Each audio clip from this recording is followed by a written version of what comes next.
ஹரே கிருஷ்ணா கிருஷ்ணா கிருஷ்ணா ஹரே ஹரே, ஹரே ராமா ராமா ராமா ஹரே ஹரே. குட்டி கதைகள் 545.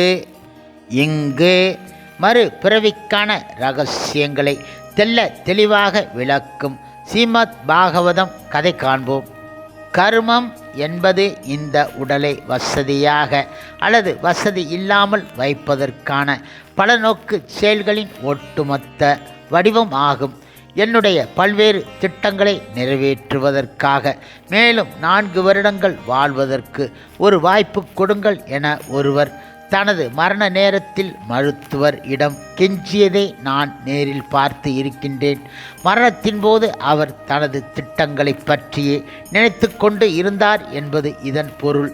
உடல் அழிந்த பிறகு மனது, புத்தி, பொய், அகங்காரம் ஆகியவற்றால் ஆன சூட்சும உடலின் உதவியுடன் அவர் தனது திட்டங்களை சுமந்து சென்றார் என்பதில் சந்தேகம் கிடையாது. இவ்வாறாக இதயத்திற்குள் எப்போதும் வீற்றிருக்கும் பரமாத்மாவின் அருளினால் அவர் மற்றொரு வாய்ப்பினை பெறுகின்றார். அவர் தனது அடுத்த பிறவியில் பரமாத்மா இடம் இருந்து நினைவுகளை பெற்று முன்பிறவியில் தொடங்கிய திட்டங்களை செயல்படுத்த தொடங்குகின்றார். ஜட இயற்கையினால் அளிக்கப்பட்ட வாகனத்தில் அமர்ந்து இதயத்திற்குள் உள்ள பரமாத்மா இடமிருந்து நினைவுகளை பெற்று தன்னுடைய திட்டங்களை நிறைவேற்றுவதற்காக உயிர்வாழி பிரபஞ்சம் முழுவதிலும் போராடுகின்றான். ஸ்ரீமத் பாகவதம் 4.29.62. மரணத்தின் போது ஒருவன் என்ன நினைக்கின்றானோ அதற்கு ஏற்றபடி மறுபிறவியை பெறுகின்றான். ஒரு ஆண் தனது மனைவியிடம் மிகுந்த பற்றுதல் கொண்டு இருந்தால் மரணத்தின் போது இயல்பாகவே அவன் தனது மனைவியை பற்றி நினைக்கின்றான். அதனால் தனது மறுபிறவியில் ஒரு பெண்ணாக பிறக்கின்றான். அதுபோன்று ஒரு பெண் மரணத்தின் போது தனது கணவனை நினைத்தால் அவள் தனது அடுத்த பிறவியில் இயல்பாகவே ஆணின் உடலை பெறுகின்றாள். ஸ்தூல உடல், சூட்சும உடல் ஆகிய 2 உடல்களும் உடைகள் எனவும் அவை உயிர்வாளியின் சட்டை மற்றும் மேல் சட்டை போன்றவை எனவும் முழுமுதற் கடவுள் மற்றும் பரமபுருஷ பகவான் ஸ்ரீ கிருஷ்ணரால் கூறப்பட்ட பகவத்கீதையில் கூறப்பட்டு இருப்பதை நாம் எப்போதும் நினைவிற்கொள்ள வேண்டும்.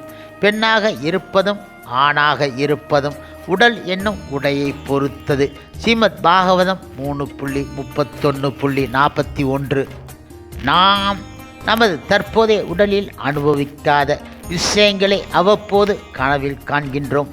வானில் பறந்த அனுபவம் நமக்கு இல்லாத போதிலும் பறப்பதைப் போல கனவு காண்பது உண்டு. முந்தைய பிறவி ஒன்றில் தேவராகவோ விண்வெளி வீரராகவோ இருந்து வானில் நாம் பறந்து இருக்க வேண்டும் என்பது இதன் பொருள். அந்த எண்ணம் நமது அடி மனதில் புதைந்து இருப்பதால் அது திடீரென வெளிப்படுகின்றது. இது நீரின் அடியில் ஏதேனும் அதிர்வுகள் ஏற்பட்டு அதனால் மேல்தளத்தில் நீர்க்குமிழிகள் தோன்றுவதை போன்றதாகும். சில நேரங்களில் நாம் முற்றிலும் அறிந்திராத அல்லது அனுபவிக்காத இடத்திற்கு செல்வது போல் கனவு காண்கின்றோம். ஆனால் நமது முந்தைய பிறவி ஒன்றில் அதை நாம் அனுபவித்து இருக்கின்றோம் என்பதற்கு அந்த கனவு சாட்சியம் ஆகும். எண்ணங்கள் அடிமனதில் பாதுகாக்கப்பட்டு கனவிலோ சிந்தனையிலோ வெளிப்படுகின்றன. மனது என்பது நமது முந்தைய பிறவிகளின் பல்வேறு சிந்தனைகளையும் அனுபவங்களையும் பாதுகாத்து வைக்கும் சேமிப்பு கிடங்கு என முடிவு செய்யலாம். இவ்வாறாக ஒரு பிறவிக்கும் மற்ற பிறவிக்கும் முந்தைய பிறவிகளுக்கும் இந்த பிறவிக்கும் அடுத்த பிறவிக்கும் என பல்வேறு உறவுகள் சங்கிலி தொடர் போன்று சென்று கொண்டு இருக்கின்றன. ஸ்ரீமத் பாகவதம் 4.29.64. பௌதிக செயல்களில் மிக அதிகமாக மூழ்கி இருப்பவன் ஜட உடலின் மீது அதிக பற்றுதல் கொள்கின்றான். மரண வேளையில் கூட அவன் தனது தற்போதைய உடலையும் உடன் தொடர்புடைய உறவினர்களையும் நினைக்கின்றான். இவ்வாறாக உடல் சார்ந்த வாழ்வில் முற்றிலுமாக ஆழ்ந்து மரண நேரத்தில் கூட அவன் தனது தற்போதைய உடலை துறப்பதற்கு விரும்புவது கிடையாது. மரணத்தின் விளிம்பில் இருப்பவன் தனது உடலை துறப்பதற்கு முன்பாக பல நாட்கள் உணர்வு அற்ற கோமா நிலையில் இருப்பதை சில நேரங்களில் காண்கின்றோம். ஒருவன் பிரதமர் அல்லது ஜனாதிபதியின் உடலை அனுபவித்து கொண்டு இருக்கலாம். ஆனால் நாய் அல்லது பன்றியின் உடலை ஏற்கப் போகின்றேன் என்பதை அவன் அறியும் போது தற்போதைய உடலை கைவிட வேண்டாம் என நினைக்கின்றான். இதனால் அவன் தனது மரணத்திற்கு முன்பாக பல நாட்கள் உணர்வு இழந்த நிலையில் படுத்து கிடக்கின்றான். ஸ்ரீமத் பாகவதம் 4.29.77. தற்கொலை போன்ற கொடூரமான பாவத்தை செய்த காரணத்தினால் பேய்கள் ஜட உடலை இழந்து நிற்கின்றன. மனித சமுதாயத்தில் பிசாசு தன்மை கொண்டவர்கள் இறுதியில் பௌதிக தற்கொலை, ஆன்மீக தற்கொலை ஆகிய இரண்டில் ஏதேனும் ஒரு தற்கொலையில் தஞ்சம் அடைகின்றார்கள். பௌதிகம் தற்கொலை ஜட உடலின் இழப்பிற்கு காரணமாக அமைகின்றது. ஆன்மீக தற்கொலை தனித்தன்மை இழப்பிற்கு காரணமாக அமைகின்றது. ஸ்ரீமத் பாகவதம் 3.14.24. சந்திரன் அசைவற்று நிலையை இருந்தாலும் நீரிலோ எண்ணெயிலோ அது பிரதிபலிக்கப்படும் போது காற்றின் அசைவினால் வெவ்வேறு வடிவங்களை ஏற்பது போல காணப்படுகின்றது.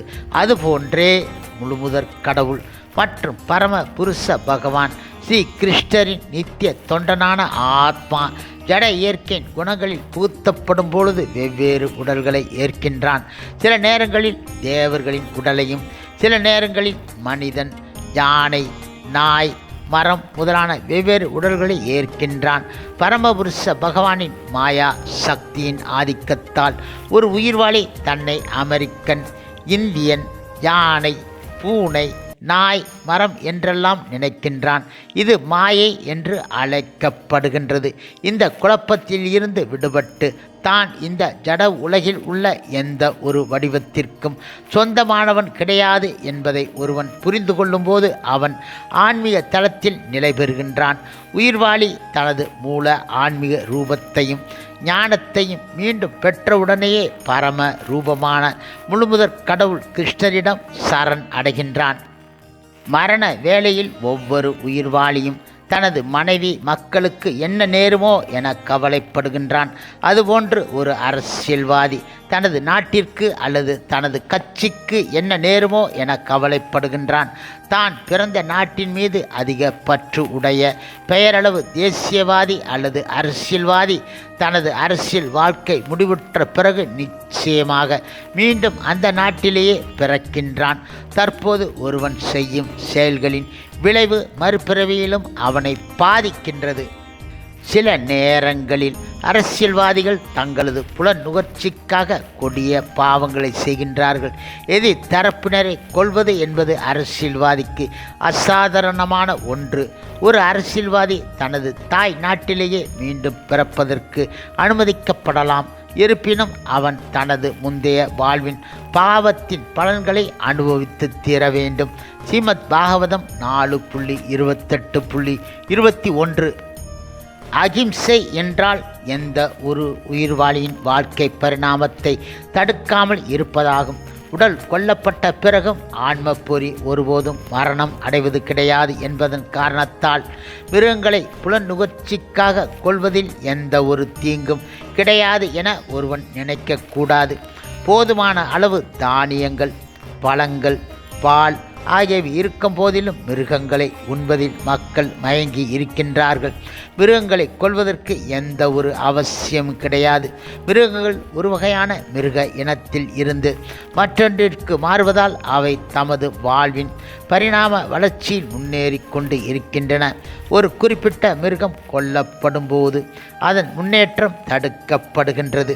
ஒரு குறிப்பிட்ட உடலில் உள்ள மிருகம் இத்தனை நாட்கள் அல்லது இத்தனை வருடங்கள் அந்த உடலில் தங்கி இருக்க வேண்டும் என்றால், நேரம் வருவதற்கு முன்பு கொல்லப்பட்டால் அந்த மிருகம் மற்றொரு இனத்திற்கு மாற்றம் பெறுவதற்கு பதிலாக தன்னுடைய எஞ்சிய நாட்களை பூர்த்தி செய்வதற்காக அதே இனத்திற்கு மீண்டும் திரும்பி வர வேண்டும்.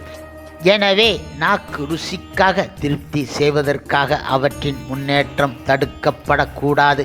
பகவத்கீதை 16.1. பல்வேறு வடிவங்கள் இருப்பதை நாம் காண்கின்றோம். நாயின் வடிவம், பூனையின் வடிவம், மரத்தின் வடிவம், ஊர்வனவற்றின் வடிவங்கள், பூச்சிகளின் வடிவங்கள், மீனின் வடிவங்கள், பறவையின் வடிவங்கள் என இத்தனை மாறுபட்ட வடிவங்கள் எங்கிருந்து வந்தன? அவை பரிணாம வளர்ச்சி அடைந்து இருக்கலாம். ஆனால் எல்லா தரப்பட்ட உயிரினங்களும் இன்றும் இருக்கின்றனவே. மீன் இனம் இருக்கின்றது, மனித இனம் இருக்கின்றது, புலி இனம் இருக்கின்றது, அனைத்து இனங்களும் இருக்கின்றனவே. இதனை நகரத்தில் உள்ள பலதரப்பட்ட அடுக்குமாடி குடியிருப்புகளுடன் ஒப்பிடலாம். வாடகை வழங்குவதில் தங்கள் வசதிக்கு ஏற்ப அக்கட்டிடங்களில் ஏதேனும் ஒன்றில் நீங்கள் குடியேறலாம். ஆனால் எல்லா குடியிருப்புகளும் எல்லா நேரத்திலும் இருக்கின்றன. அதுபோன்று உயிர்வாளியானது தனது கர்மத்தின் அடிப்படையில் அதற்கேற்ற உடலின் வசதிகளை பெறுகின்றான். ஆனால் பரிணாம வளர்ச்சியும் அங்கு இருக்கின்றது. மீனிற்கு அடுத்த பரிணாம நிலை செடிகளாகும். செடிகளின் வடிவிலிருந்து பூச்சியின் உடலுக்குள் பிரவேசிக்கலாம். பூச்சியின் உடலில் இருந்து பறவையாகவும், பின்னர் விலங்காகவும், இறுதியில் மனிதனாகவும் ஆத்மா பரிணமிக்கலாம். மனித பிறவியின் போது போதிய தகுதிகளை பெற்றால் ஒருவன் மேலும் பரிணமிக்க முடியும். இல்லாவிட்டால் அவன் மீண்டும் பரிணாம சுழற்சியில் பிரவேசிக்க வேண்டும். ஆகவே இந்த மனித பிறவியானது உயிர்வாளியின் பரிணாம வளர்ச்சியில் ஒரு முக்கிய தருணம் ஆகும். உணர்வு விடுபட்ட இணைப்பு என்ற செய்தியில் இருந்து மாயையின் பொய்த்தோற்றம், கடல் நுரை போன்றதொரு ஏமாற்றம். கடல் நுரை மீண்டும் சேரும் இடம் கடலே. இந்த உலகில் எவரும் தாயும் கிடையாது, தந்தையும் கிடையாது, சொந்தமும் கிடையாது. ஏனென்றால் கடல் நுரை போல இவர்களும் நீடிப்பது கிடையாது.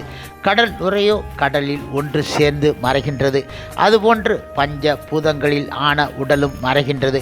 ஆத்மா உடல் விட்டு உடல் மாறுவதை பலரும் அறிவார்கள்.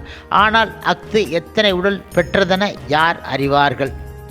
முழுமுதற் கடவுள் மற்றும் பரமபுருஷ பகவான் ஸ்ரீ கிருஷ்ணரின் தூய பக்தரான தெய்வ திரு ஆசா பக்திவேதாந்த சுவாமி ஸ்ரீல பிரபுபாதர் இயற்றிய வங்காள பாடலாகும். முந்தைய கர்மங்களின் பலனாக தனது தற்போதைய உடலை பெற்றுள்ள ஜீவன் தனது முந்தைய செயல்களின் பலன்களை இந்த பிறவியில் முடித்துவிடக்கூடும். இருப்பினும் அதனால் அவன் ஜட உடல்களின் பந்தத்தில் இருந்து விடுதலை பெற்று விடுவான் என்பது பொருள் கிடையாது. ஒரு வகையான உடலை பெறும் ஜீவன் அந்த உடலை கொண்டு செய்யும் செயல்களின் மூலமாக மற்றொரு உடலை உற்பத்தி செய்கின்றான். இவ்வாறாக தனது முழு அறியாமையின் காரணத்தால் பிறவி சக்கரத்தில் சிக்கி அவன் ஓர் உடலிருந்து மற்றொன்றுக்கு மாறிக்கொண்டு போகின்றான். ஸ்ரீமத் பாகவதம் 7.7.47. ஹரே கிருஷ்ணா ஹரே கிருஷ்ணா கிருஷ்ணா கிருஷ்ணா ஹரே ஹரே, ஹரே ராமா ராமா ராமா ஹரே ஹரே. ஸ்ரீல பிரபுபாதரின் சேவையில் இஸ்கான் பக்தர்கள்